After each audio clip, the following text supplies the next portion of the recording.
New survey shows almost half of respondents favor passing of reform package. Bitcoin investors suspect they've been scammed. And in Taiwan, new pictures showing the moments before the Trans-Asia crash.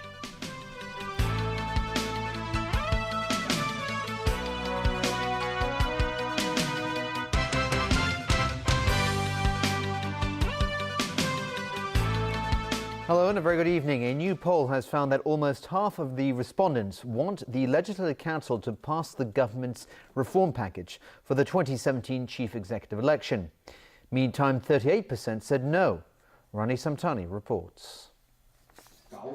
The Concerned Group for Public Opinion on Constitutional Development polled more than 1,000 people over the phone between January 26th and February 1st. Democratic Party member Fred Lee said the results show how polarized the society has become. We find that it's really the trend, the two camps, pro-establishment and the pro-democracy camp, the respondent-wise, are really splitting seriously. The Occupy movement, consolidate the splitting. Each camp even go further. The poll found that almost 50% of the respondents want the Legislative Council to pass the government's reform package. Only 38% called for lawmakers to reject the proposal. If the government committed itself to making changes after the 2017 election, almost 60% of the opponents said they still wouldn't want the reform package to be passed. If the administration scrapped corporate votes and group votes in the nominating committee, 52% expressed support that LegCo should let the proposal through. Basic Law Committee member Albert Chen had suggested that if more than 50% of voters returned blank ballots, that the election should be voided. If blank ballots were allowed, 37% said they would change their mind and support the government's proposal. However, 56% said they still would not want the proposal to be passed. In addition, nearly 60% said they will not support lawmakers in the next LegCo election if the legislators' vote is contrary to their own political inclinations. Chief Secretary for Administration Carrie Lam refused to comment on the poll results, but she stressed the government will continue to convey that the 2017 election method is not final. Democratic Party Chairwoman Emily Lau said the poll shows that the public may not understand the limitations of the current proposal. The current proposal by the government only allow people to have a vote. But when you get to the polling station, you will find out that the candidates are very limited.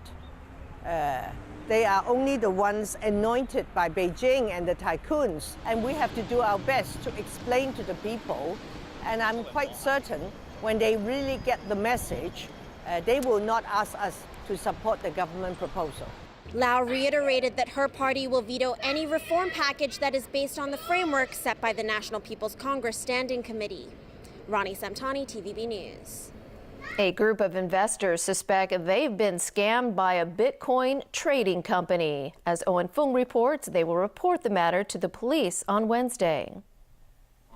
An employee of a law firm persuaded Ms. Lau to invest $1.3 million in Bitcoins, a digital currency. And at that time, I was kind of thinking it was something that the lawyer firm offered and something that is very, very official. But so far, she's been unable to retrieve any of the money she put into Bitcoin mining. Ms. Lau is one of around 30 investors who've sought help from lawmaker Leung Yiu-chung as they suspect they've been scammed.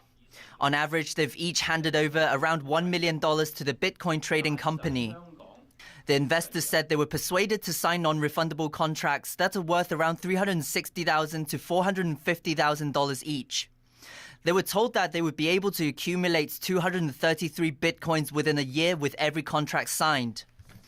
But in recent months, the company's trading platform stopped working, making it impossible for the investors to cash out their investment. They suspect the company scammed them. And so far, they haven't been able to contact those in charge of the company. Lawmaker Leung Yiu-chung estimates the scam involves around $3 billion, with roughly 3,000 victims in Hong Kong alone. We are going to the police station coming Wednesday, that's all. And I would like the police would take investigation of this particular case. Leung also urged the Monetary Authority to start regulating Bitcoin transactions in Hong Kong. Owen Fung, TVB News.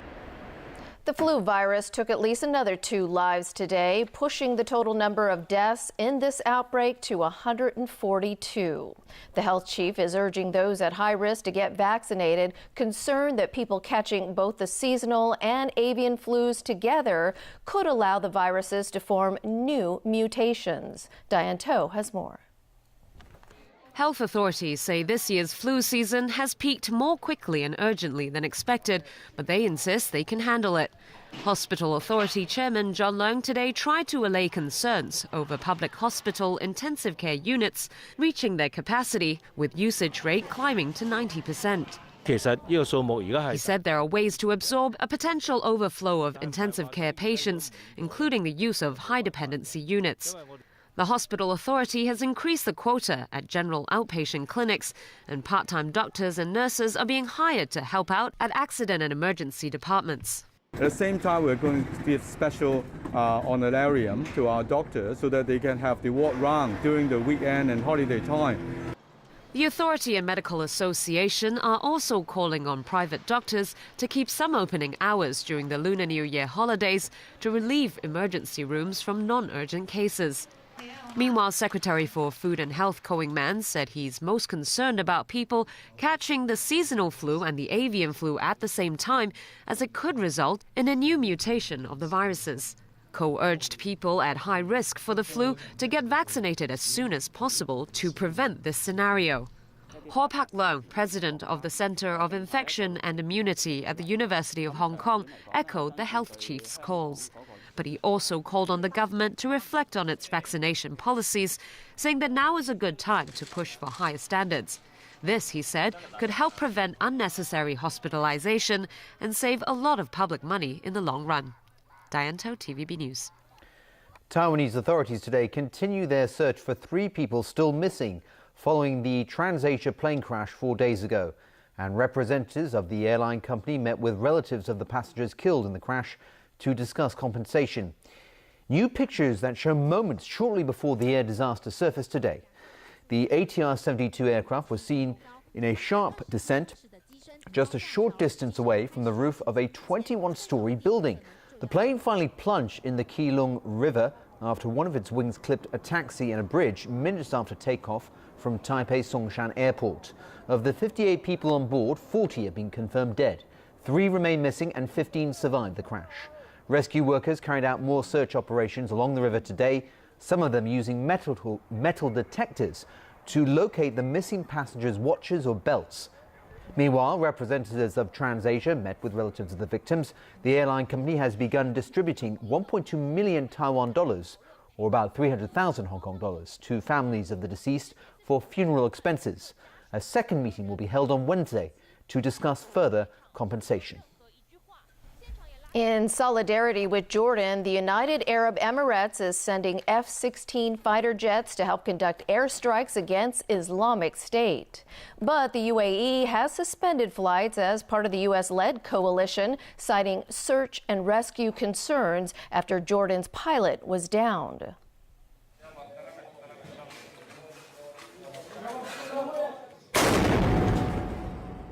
United Arab Emirates fighters will now join air raids from inside Jordan in the military campaign against ISIS. An army source in Amman confirmed the report, saying UAE assistance will shorten their flying distances and intensify their airstrikes. Jordan has carried out 3 straight days of airstrikes on Islamic State targets in retaliation for ISIS burning to death a captured Jordanian pilot. The UAE did originally stop its airstrikes over concern that Jordan's pilot might have survived had the U.S. exercised better search and rescue plans. Still, a U.S. official said he had word the UAE would join them again in the next few days. State television made an announcement by the Jordanian Armed Forces and the Arab Army. Both warn that death and destruction will come to anyone who thinks about touching Jordan's national security or attacking its land. Britain's Prince Charles arrived in Amman yesterday at the start of a 6-day tour to the Middle East. The heir to the British throne made it clear the plight of Christians persecuted by Islamic extremists was the most agonizing situation. While there, he'll hold bilateral talks with King Abdullah.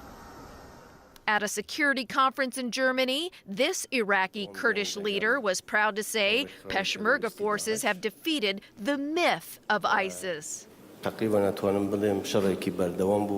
Masoud Barzani said the fight against ISIS is not only a military solution.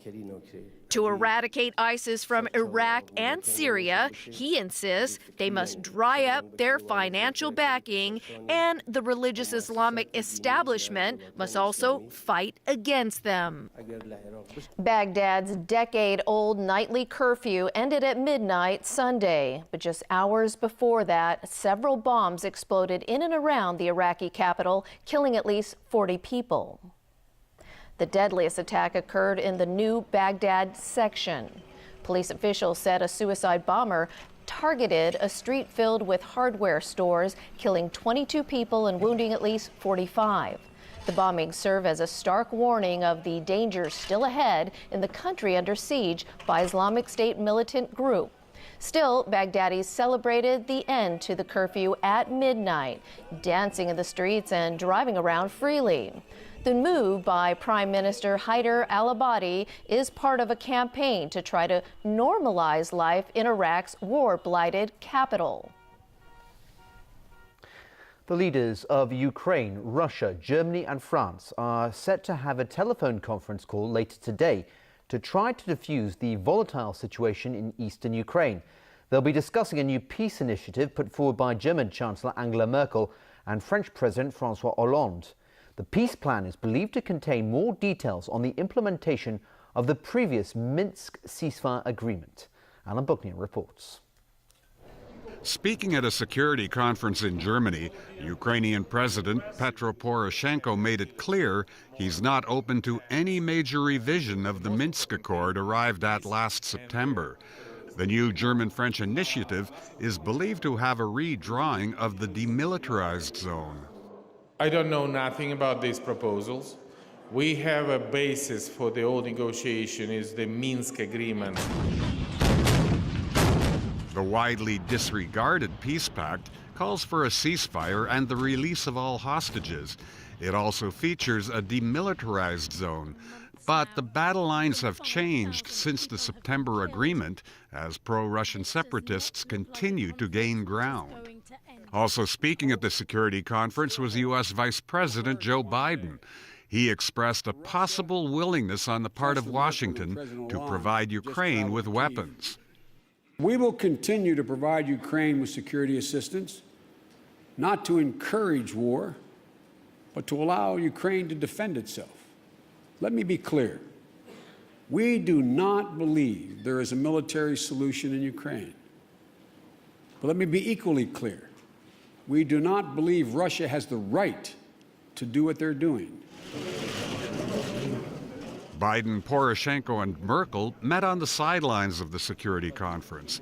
Merkel has said Germany believes there are enough weapons in Ukraine, and her government is against arming their troops.